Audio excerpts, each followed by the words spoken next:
Welcome back. All right. So our next panel, we're actually going to move the media spotlight to after this panel to accommodate some schedules. So our panel number 4 is Work of the Future Policy Levers, People, Places, and Institutions. Like, how do we shape policy and practice such that it ensures that technological innovations benefit society at large? Your moderator is Eric Brynjolfsson. Eric, can you introduce your panel? Sure.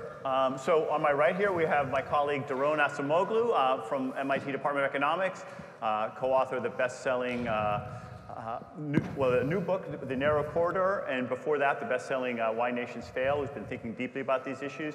Michael Kratsios is the Chief Technology Officer of the entire United States, working on policy and AI out of the White House.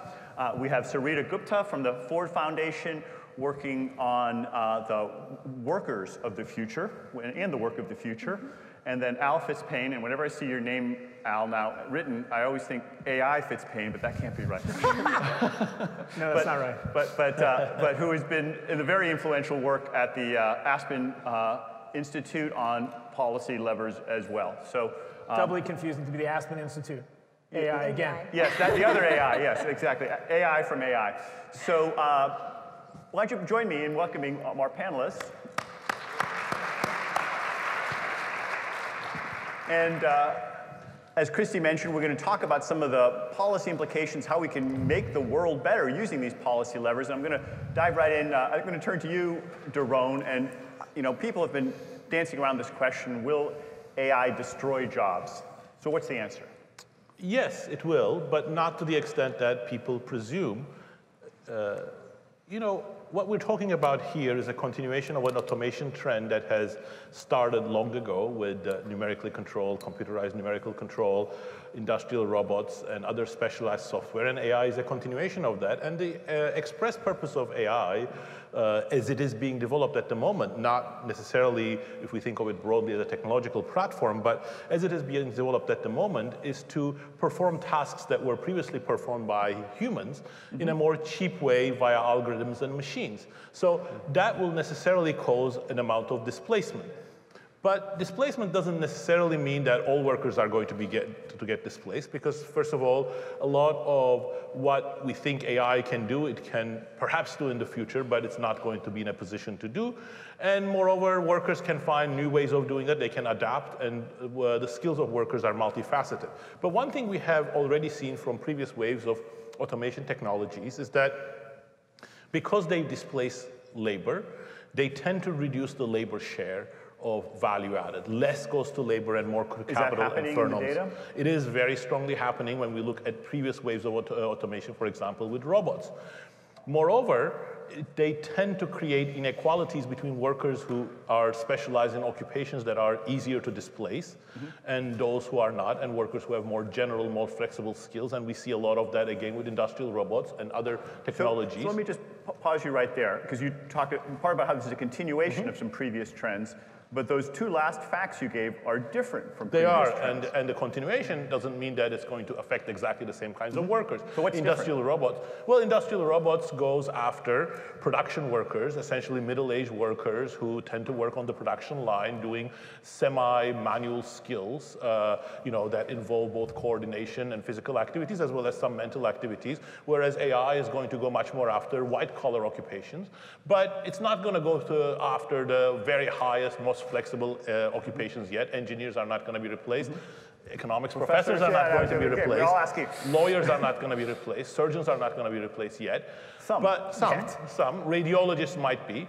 So as a result of that, there will be some displacement, but it will probably continue to contribute to the inequality trend. So those are some of the main issues that are going to be facing us. So okay, those are some serious issues. I want to come back to you on some of that, but I also want to get the other panelists involved here. So let me get Michael here, because I think you're working to solve these challenges. That sounds like a pretty serious set of challenges there in terms of worker displacement. I know there are a lot of good things that are happening too. We've heard about those, but Daron just put some big challenges on the table there.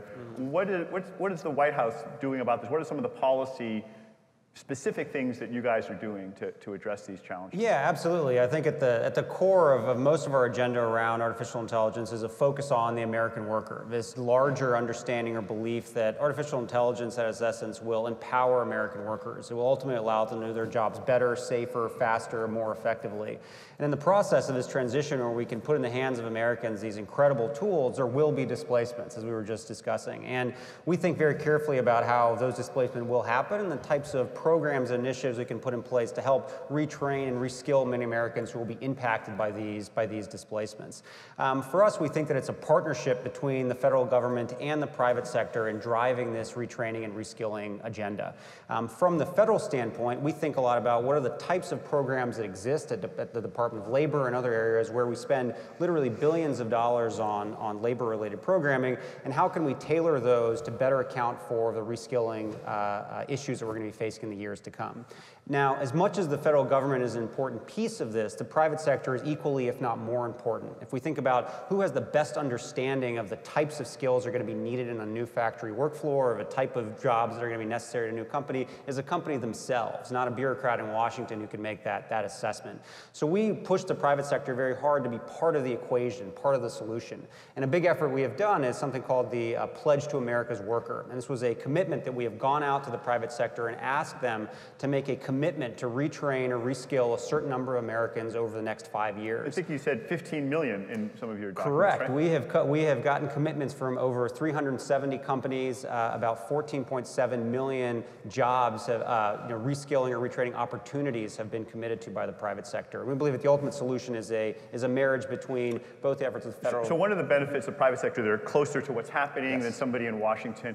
On the other hand, as we learn in economics, there are externalities, and there's not going to be an incentive for a company to internalize that externalities. There's a role for the government in that. Is that one of the reasons you're trying to have a partnership there, or how do you view the trade-offs or the balance between what the public sector and the private sector does? Yeah, so I think we think about that a lot. I think it's just like, our office considers a lot, maybe a good corollary is where we think about the research ecosystem, where there's a specific role for the federal government, for example, to play in funding early stage basic research that the private sector is not incentivized to do, but there is later stage research that the private sector does do.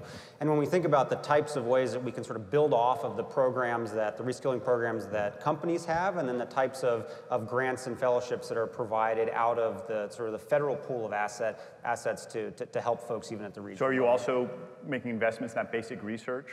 Yes, absolutely. I think one thing that the National Science Foundation has looked at under this administration is how we can look at the actual methods of teaching or teaching human beings, if you will. Most of the research over the last 50 years has been that distinction now, right? about how do you teach people in sort of this K through 12 or even K through the end of college years of your life, and the actual science on the way that a middle-aged human learns things is not as refined as it is maybe in earlier stages in life. So if we can focus on that, we can try to optimize the way that some of these reskilling programs ultimately get developed. All right. So Rita, at the Ford Foundation, you have a program, worker-centered approach. What does it mean to be worker-centered, and how are you differentiating that?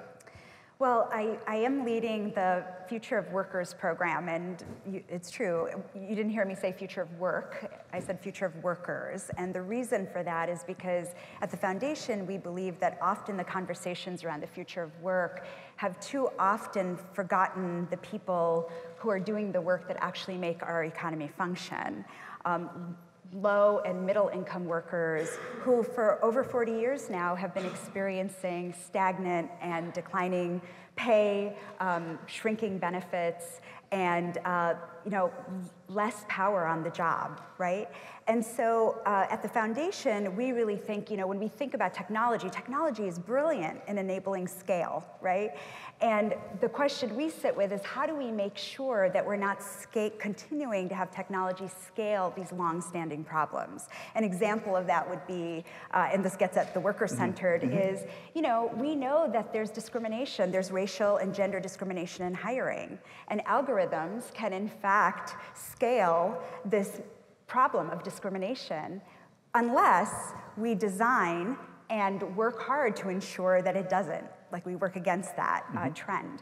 So for us, centering workers is really about making sure we're asking, when we're navigating new technologies and the changing nature of work, who will benefit, and how can we ensure that more working people who are helping to generate the wealth are actually gaining from that, what they're producing. Well, yeah, and tell us a little bit about, I mean, so I get your point about scale. I mean, when I talk to some of the Silicon Valley companies, they talk about scalable business models, and if you dig a little bit, that usually means a business model that grows without adding people. Right. And that's pretty much what it means. So that may be very profitable, but it's not necessarily something that's going to be beneficial for workers. What are some of the things you're doing that are more focused on helping workers? Well, many of our partnerships and our grantee partnerships are really looking at what is a whole new generation of labor policies, laws, frameworks that we need to ensure that workers actually have a voice at the table, that workers are actually part of shaping how new technologies are designed, are adopted, what the governance of those policies will be. Earlier this morning's panel, we heard Dr. Tan talk about this and many others, that there's real benefits to that. So much of our work is looking at how do we support those innovations that are happening.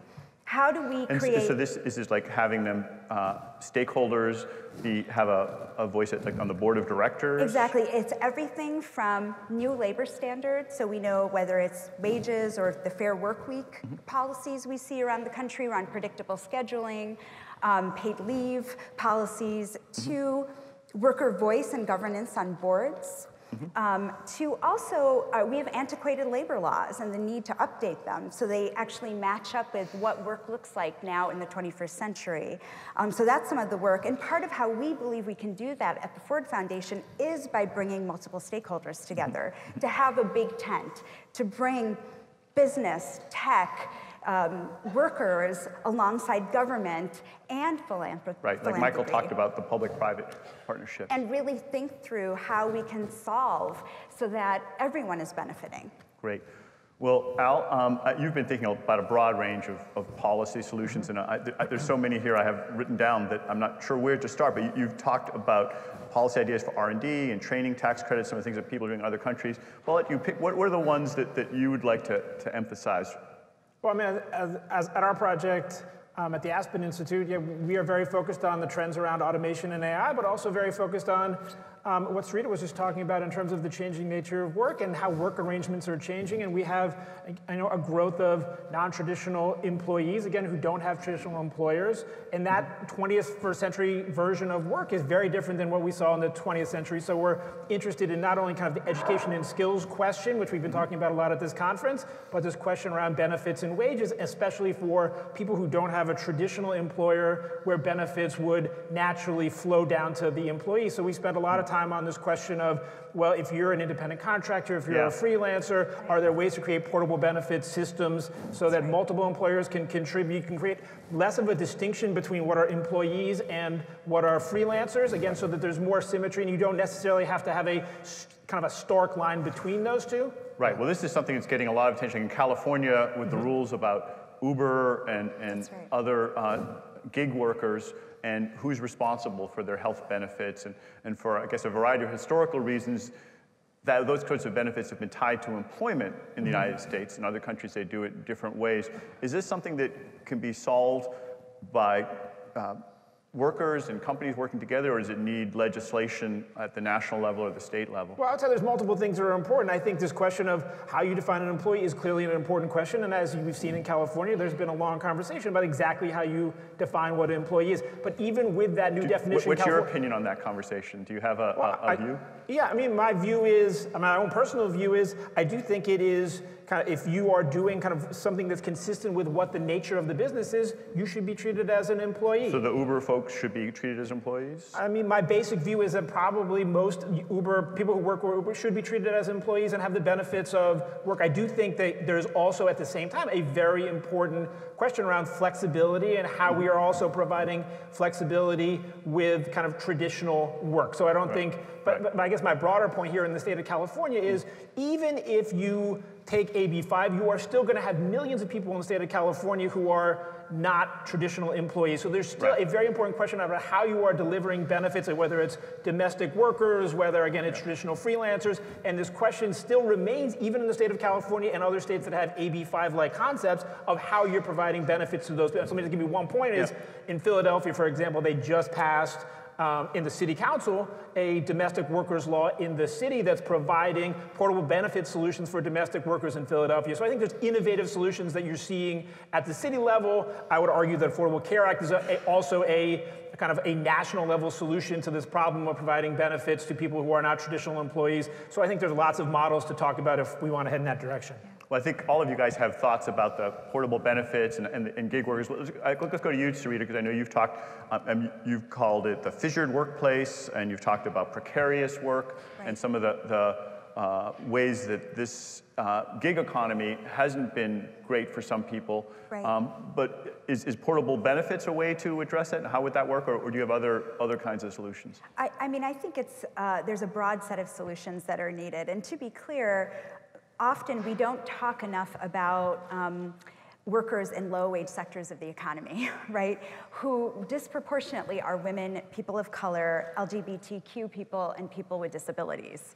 And so part of what we're trying to get at, because many of them are in these non-traditional employee situations. And so the question for us that the solutions we're looking at are everything from portable benefits that was just talked about, and going back to worker voice, how do we create, again, multi-stakeholder tables? So I'm just gonna build on your example of domestic workers in Philly. Domestic workers passed a Bill of Rights in Seattle that includes a standards board that has domestic worker organizations alongside this government, alongside industry partners to really think through the standards that are set, and that's actually part of some federal policy right now that's in play. So there's worker voice components, there's the portable benefits, the labor standards, and again, going back to how do we ensure we're creating an economy and a set of policies that are inclusive, not exclusive of people, so that everyone has a shot at economic opportunity, economic security, but also dignity as people. Can the gig economy be beneficial for people who want to have flexible schedules? I mean, I hear that. I'm an amateur anthropologist when I ride in Ubers, and I always ask them, you know, do you like what you're doing? And most of them like it better than what they were doing before, which is probably why they're doing it. And many of them tell me that it's actually because of the flexibility. And you can call that precarity if the employer makes the decisions, but if the employee's making the decisions, then it gives them a chance to be home for their daughters, you know. I think that depends. Is it voluntary flexibility or not? But in many cases with Uber, the driver does get to set most of those hours, right? And there are many other workers for whom that is one of 3 other jobs they have in order to make ends meet. And I think that's the point we're trying to make here, that there's flexibility has to be seen in relationship to, do people have access to jobs, and do they get to choose between full-time, part-time jobs? And even if they have part-time jobs, do they have access to benefits? And a lot of this is very related, you know, when I talk to Uber drivers, many of them are like me, they're a caregiver. You know, I care for a dad with Alzheimer's. I also have a 9-year-old daughter, and trying to manage flexible schedules to be able to manage those needs. So isn't Uber a benefit for those kinds of schedules? It can be, Okay. So I'm not saying it's not, it can be, but I've also met drivers who said, I don't feel like I have other options. I don't have other options of jobs that provide me with the benefits I need, the pay I need. So this is one of 3 jobs I'm trying to pull together in order to meet my family's needs and my own needs. Okay. How about you guys? Is this on the radar screen in the White House in terms of the evolution of temp work, gig economy, perhaps more flexible work arrangements? Do you see that as something that you want to facilitate? What sort of support you want to create for that? Yeah, you know, it's something my office hasn't specifically taken a strong look at, but I think generally speaking, the idea of being able to afford Americans the opportunities to work in a fashion that they like and works for them and is able to support their families and their lives is something that we obviously are behind. And the gig economy has presented new and very unique opportunities to a whole set of individuals who were sort of not part of the workforce and now have an opportunity to get back in. But to your point, I think there's a lot of sort of externalities created by that, and a lot of considerations we probably should look at. Drone? I mean, I think these are very important discussions, but I think we have to put them in the context of two important, broader issues.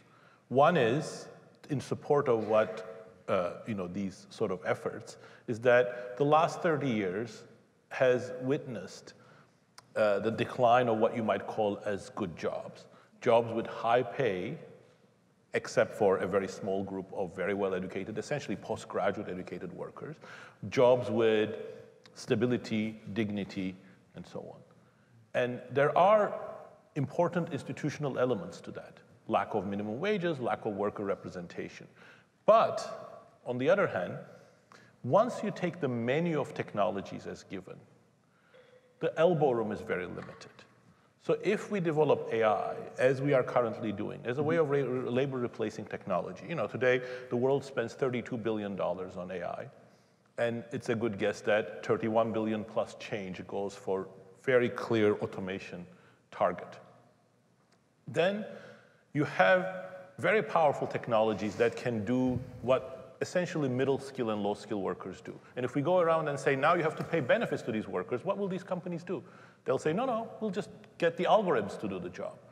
So it is an unwinnable battle if you take the menu of technologies on their current path.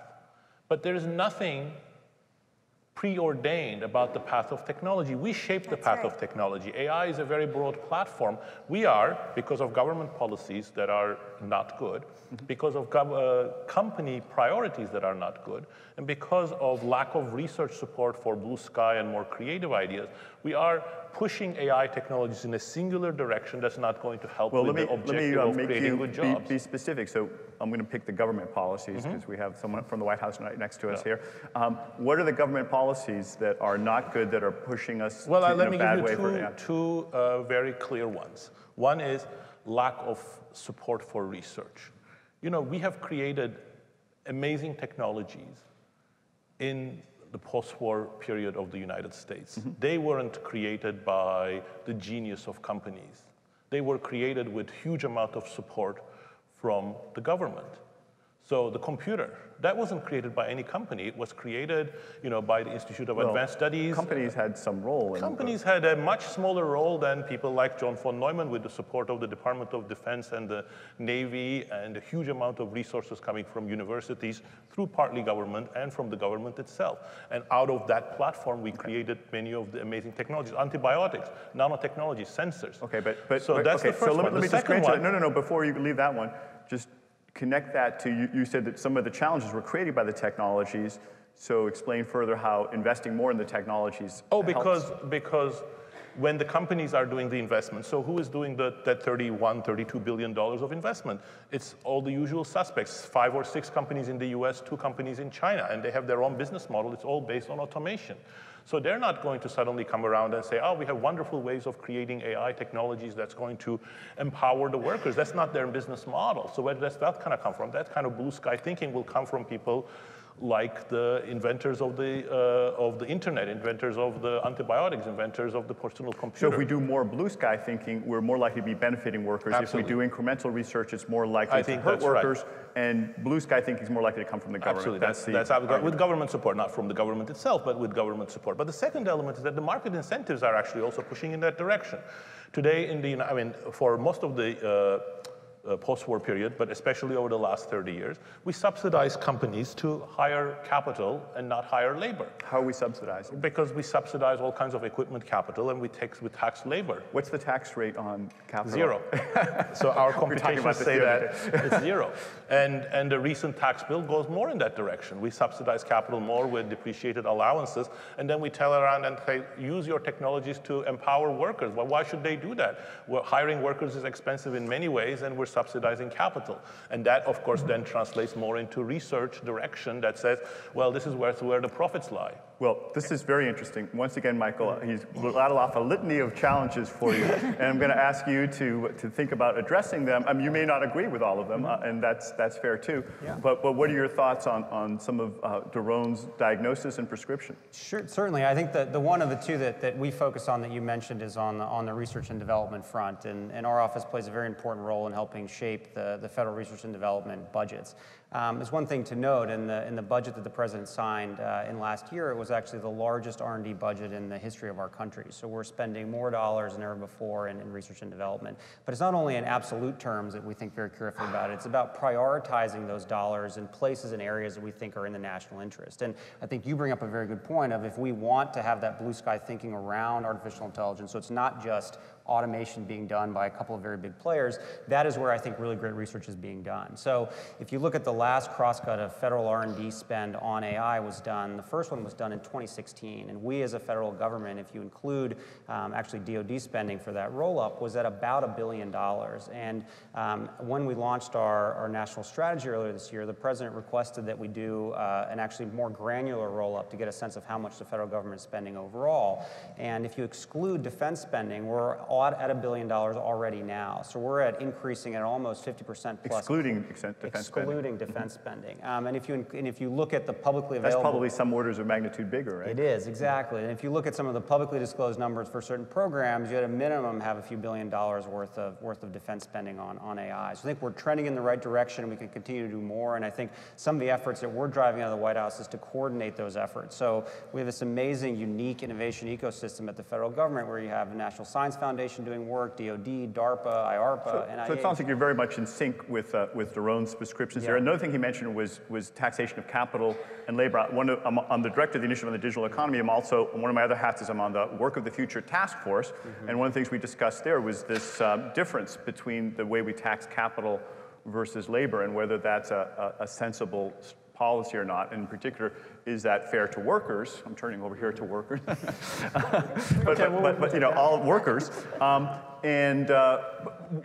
What's your sense of Daron's comment on that? That I don't know, by some measures, capital maybe is taxed as little as zero. Do you think that that's a good strategy? And if so, why is that a good strategy? Is it not a good strategy? Would you want to change that? I think it's a strategy that's well understood by lawmakers in Washington, and I think that's the unfortunate reality of how it got baked into the latest set of tax changes that were made. I think it's important as tax policymakers think about these issues to be more creative. I think we tend to have a lot of thinking around things that we've done before. We should either turn the dial up or down rather than think of new things to add. So I think it's something we should consider, and if we're lucky enough to be able to have another large comprehensive tax reform bill, that's something we should certainly contemplate. So in a minute, I'm going to start taking questions from Slido, but I want to talk on two other topics, education and training policy, and also a place-based strategy. That was one of the things that I was on this stage earlier this year with Jonathan Gruber and Simon Johnson. They have a terrific new book out called Jumpstarting America. And one of the things that they propose is some investments in R&D, like we've been talking about, but also connecting it to specific locations to help create more broad, I think, political buy-in, but also more shared prosperity from areas of the country that weren't participating as much. Do any of you have thoughts on these sort of place-based strategies? Well, is it okay if I just double back on the kind of education and training point as it relates to both what Daron and Michael said? Sure. Because I think there's this interesting question, right? We have an R&D tax credit, right? It's yes. We've had it for decades, right? Provides a specific 20% credit for companies that make new investments in research and development. Again, it's an incentive to provide more research. We have nothing on the human capital side that's analogous to that. So one policy, at least that we have talked about, is trying to create a tweak effectively to the R&D tax credit to effectively say, hey, if you are a company and you are investing more in workforce development, you should have the same exact treatment that you're getting for your research and development as you do for your human capital investment. And so people come back and say, well, why did we just heard from Amazon, they're spending $700 million over the next 8 years. Why do they need a tax credit? Well, that's the beauty of the R&D tax credit. It's only for new investment. So Amazon would get it if they spent even more than what they're spending. And I think the real issue that we, need to grapple is large companies, I think, are making sizable investments in training. And we need lots of examples, whether it's AT&T or Amazon. Small and medium-sized companies, I do not think are making a similar level of investment. And then a R&D-like credit, because I think it's expensive. And I think it's much harder to create a boutique program if you're a small business and you have 10 or 15 people than it is if you're Amazon and you can create a machine learning university, right? So I just think there's questions of scale, and I do think a resource question will impact small and medium-sized companies in a way that it's not impacting multinational global companies. So again, I think in a way of trying to equate the capital labor tax treatment, there's one tweak that you could make that I think would make a positive difference. Well, treat human capital like physical capital in a sense, right? And R&D in equipment like R&D in people. Yeah, and again, companies don't disclose how much they are spending on human capital development. So I think there's a basic disclosure issue as well. And I think if you had a tax credit that tracked to it, we'd have a better sense of exactly what our company's doing when it comes to training their employees and potentially their contractors and their entire supply chain. What does the Ford Foundation think of that?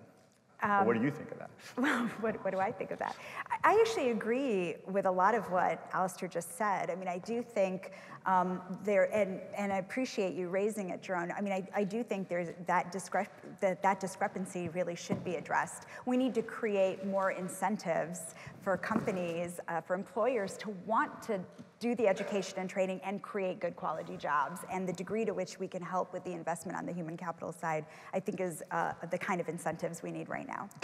So one of the things that we think about in economics is the externalities for human capital, that if someone becomes trained and they learn Python or whatever, they can take those skills to another company. And so the company that initially invests in them may not get the returns from that, and that makes them have a suboptimal investment in it.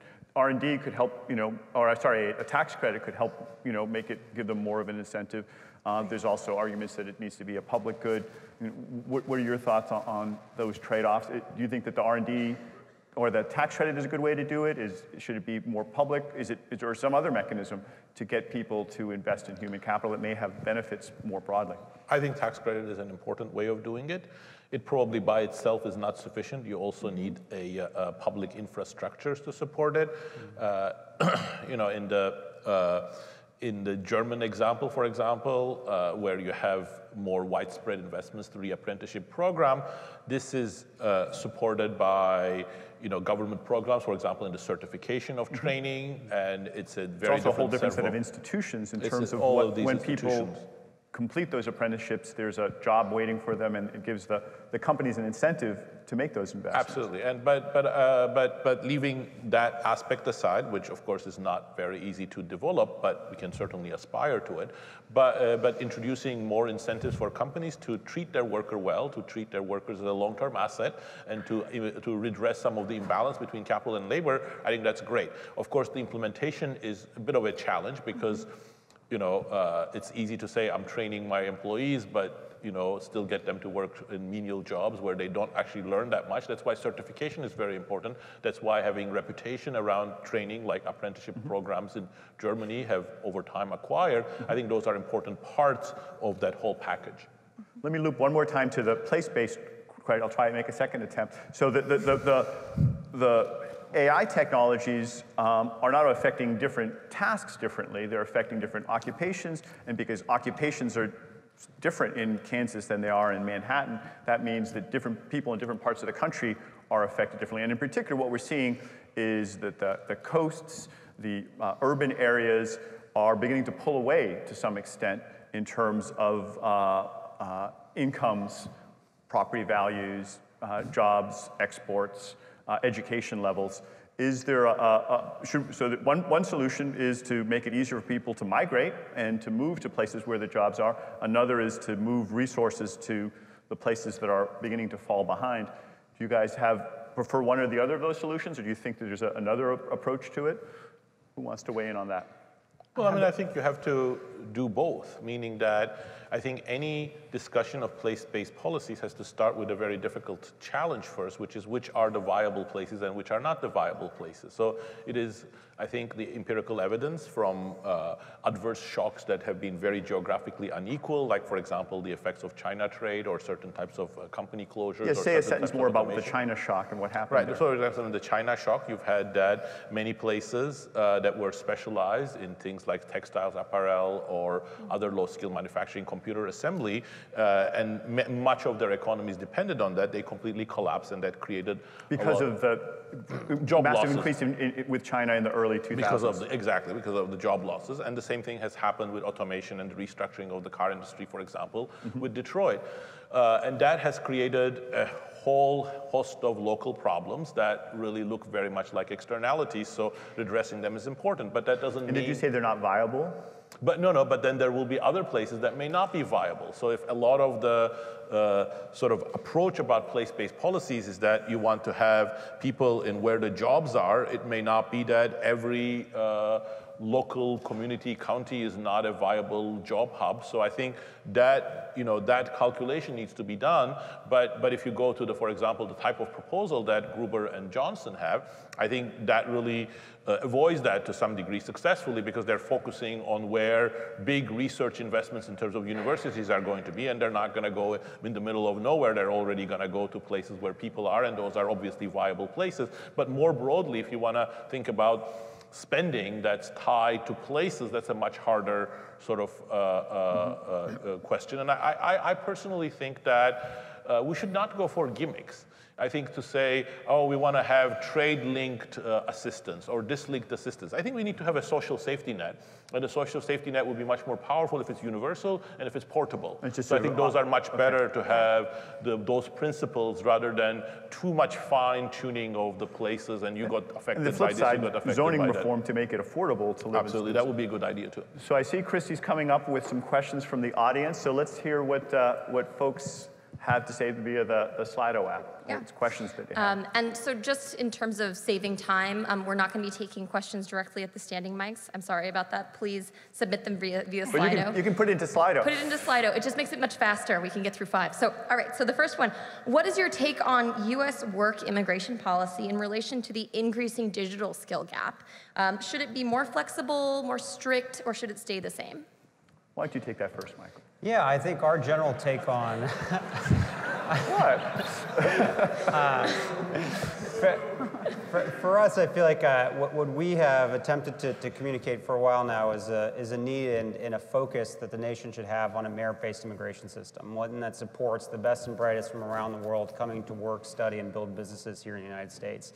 And being able to drive a merit-based immigration system here is one that has been challenging in Congress, because it's one that requires a lot of other issues that are unrelated to that to also make it through the system. But for us, I think we want to be the home, we want to be the place in the world where the best and brightest want to I have to say, that's not what the message that's coming through for my grad students. So when I went down to the White House and for your AI summit last year, and I asked my grad students what was the number one thing that I should convey, most of them were from other countries, and all of them said that they had a noticeable increase in difficulty with visas and immigration, and there seems to be a perception, I think a reality, that immigration policy has become much more difficult and I don't think that they're not the best and the brightest. I think these were pretty good students.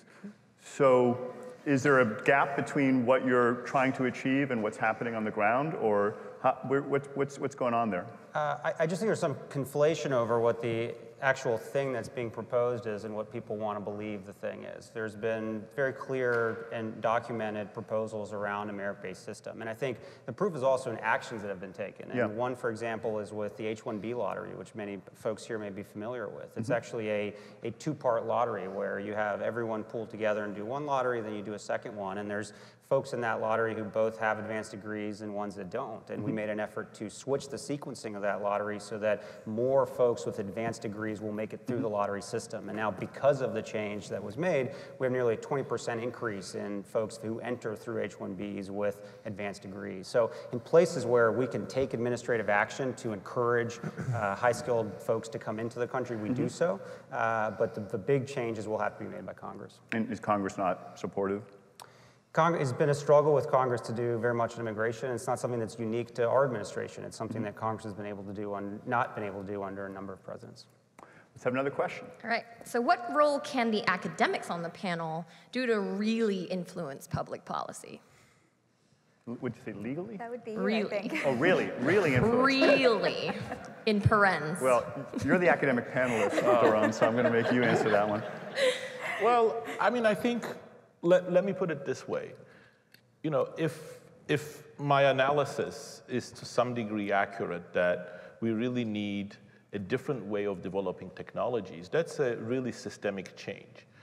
It is feasible, and it's been done, but it requires a three-step process. That's what we know, for example, from the hugely successful redirecting of technological change towards clean energy. You know, first, we built a consensus about the importance of not burning the planet down, starting in the 1970s and the 1980s. Then there was a measurement framework, which meant that, you know, we decided these are the things that we have to tax, like carbon, in much of the world, but not in the US uniformly. And then we decided these are the technologies that are pumping carbon into the atmosphere, and started supporting cleaner technologies in the US as well as in Europe and in other parts. And then the third is the implementation step. So I think we need to do the same three steps, and academics, I think, are going to be important in all three of them. First, we need to build a consensus that along the path that we are following at the moment, there are going to be increasing problems for labor. So that's the first consensus. We have to understand it has to be evidence-based, research-based. And we're not there with the consensus. We're really at the beginning of that. Second, on the basis of that consensus, we have to decide what are the paths of technology that we have to support. And third, we have to go down that path. So I think we really need to take the first step and have these debates more and try to reach a consensus on that. And hopefully we can go to the second and the third steps on the basis of that. And let me say, I also have a three-step program. There are different three steps, but I don't disagree with those. First off, it's nice that I've been invited to testify in Congress and I try and make the case, and to, as I do to the White House, to implement some of the policies. I think it's striking. I think there's a more of a consensus among economists, among academics about the things that need to happen in working on the Work of the Future task force.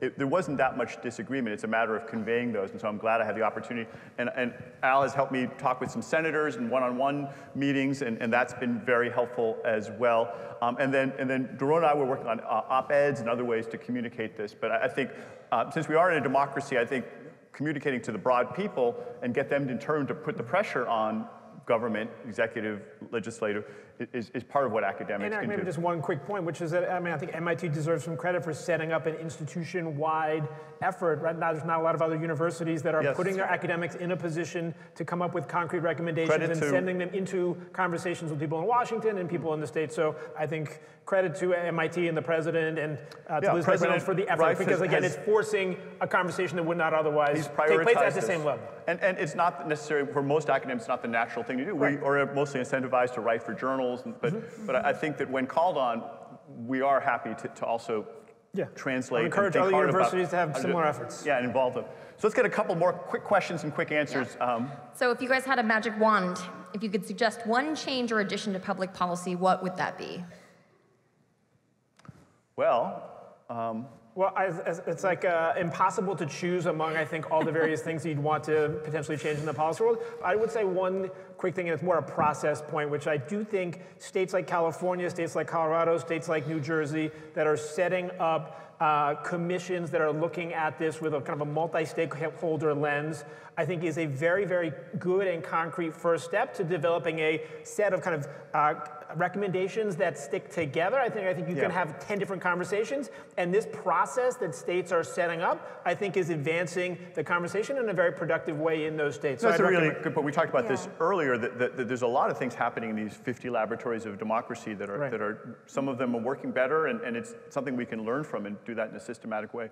Sarita? Yeah, I would ditto that. I was going to also raise that I think that is an important thing that's underway right now across the country. I would say I would be interested in policies that help create new pathways for more working people to be a part of really shaping the future of work and shaping their workplaces, their communities, and our democracy as a whole. So what would those policies be, though? I'm going to make you be a little more specific. Yeah, I mean, it's everything from what we were talking about around how do you categorize independent contractors? Are they considered employees or not of companies? Like, I guess my point is I'm interested in policies that are about securing the kinds of protections and standards and quality that allows for people to live, work, and age with dignity. And there's a whole set of policies I would push under that. Go to your website for more details. Exactly. Okay. Real quickly, if you guys each want to weigh in with a quick policy, and we'll get another question. Yeah, I think we should have the federal funds associated with or targeted towards education broadly should better reflect the American population. 2/3 of Americans don't have college degrees, yet the vast majority of our resources and policies at most of our departments and agencies are targeted towards focusing people towards a 4-year degree. And we recognize that there's an incredible amount of opportunities for Americans to live and work and do fantastic jobs that don't require 4 year degrees. So thinking carefully about the way that you can use the same pools of resources, but get them to help people to reskill or retrain or go to vocational school or. So okay, yeah, you're just saying the list, yeah, okay. Yeah, and those are the types of programs that should be able to access with funds that currently can't. Great. Very quickly, federal minimum wage, reduce payroll taxes, reduce the subsidies to capital, and more R&D for new ideas. That was one very good idea. Yeah, I was going to say, I thought we could only pick one. Okay. The last one? Christy. Okay, some say that the new jobs created will be incredibly menial jobs, namely labeling data to be fed into machine learning algorithms. Is this true, Daron and Eric? Well, Daron and I were talking, I know what Daron's answer is. Why don't you tell everybody what your answer is? No, I mean, that's not the future of work. If that's the future of work, that's a completely trivial amount of work, and it's not going to generate a living income for anything other than a minuscule fraction of the people. The hope is that we can use our amazing creativity and all of these wonderful technological platforms to create meaningful jobs in which humans can use their flexibility, creativity, and all the things that they can do and machines will never be able to do, or at least won't be able to do in the next 100 years. Daron is right, as usual. Last question I'm going to ask for all of you. I'm going to take a moderator's prerogative. We have a room, never mind the magic wand for policy, we have a magic microphone that allows you to influence a group of very smart people who are thinkers and doers that we've gathered here at MIT. What would you recommend to them that they could do? Not changing in Washington, but something that they could do as individuals or as companies that would make the future of work brighter. Why don't we start? We'll make you go again first, Al. I mean, I'm going to guess that a lot of people here are working for different companies, so we've had a kind of a policy conversation, but there's a really important business practice conversation and how businesses effectively are treating all of their employees, and I would define that more broadly to say their contractors, their supply chain. I think they're really important questions around not just training, but again, benefits and wages and worker protections for the entire supply chain of companies. I think that would make a huge difference in terms of improving, as Sarita said, kind of job quality generally. I would say to really seek the partnerships that you can build out there. We talked a lot on this panel about multi-stakeholder engagement, but really seeking those partnerships to really think through concretely the solutions that we need, and to apply the creativity, just building on what Daron just said. Like, there is such creativity in this room. Like, let's channel some of that creativity towards this question of how we create more good quality jobs in this country, how we invest in human capital in the way that we've talked about. I believe there's so much potential on that front, and that's gonna be about building the Big Tent, building the partnerships that we need.